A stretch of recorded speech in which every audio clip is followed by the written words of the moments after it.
We're following up today on our story on Monday about new evidence found in the Telfair County double murder of the Runyons. To recap, a Telfair County man found evidence in that 2015 murder case in a creek. It was a .22 caliber rifle and a bag filled with Bud and June Runyon's belongings. He told us he called the sheriff's office, but when they did not respond within a few hours, he called the former sheriff, Chris Steverson. We interviewed Steverson Monday about that discovery. A lot of viewers had questions and concerns about that, partly because Steverson is running against the current sheriff, Sim Davidson. Camila Williams is in studio to explain how the story developed and to review some of your questions.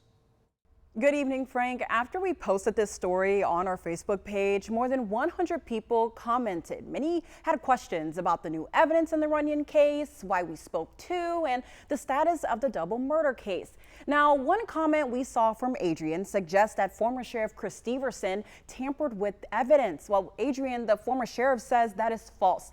Steverson told us after the magnet fisherman found June Runyon's purse in the creek, the fisherman tried to call the Telfair County Sheriff's Office. He says he waited more than 2 hours for them to respond before calling Steverson. The former sheriff then called the GBI and they came to collect the evidence. I felt more comfortable being here. I didn't examine the evidence. I didn't touch the evidence.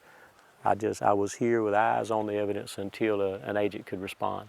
Next, Christy wrote a comment saying Steverson is not the sheriff and says it's against the law to impersonate law enforcement.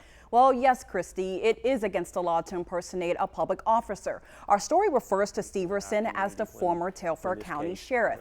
Yesterday, Steverson told me he was only acting as an informed citizen when he spoke with the GBI and not as an investigator or law enforcement officer. I actually came out myself just to help maintain the integrity of the evidence until someone from law enforcement could arrive. And finally, a viewer asked, why hate on the man we interviewed? Now, this story was about new evidence found for a case that's been going on for almost 10 years.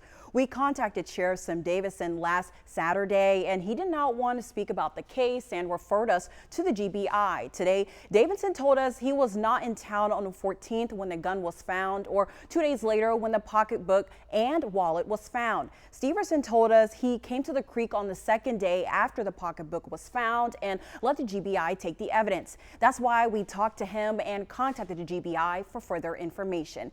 And this story was about the evidence, not Telfair County politics. Back to you, Frank.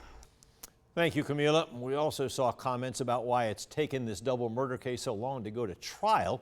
You can find our story we did in January that explains the process on 13WMAZ.com.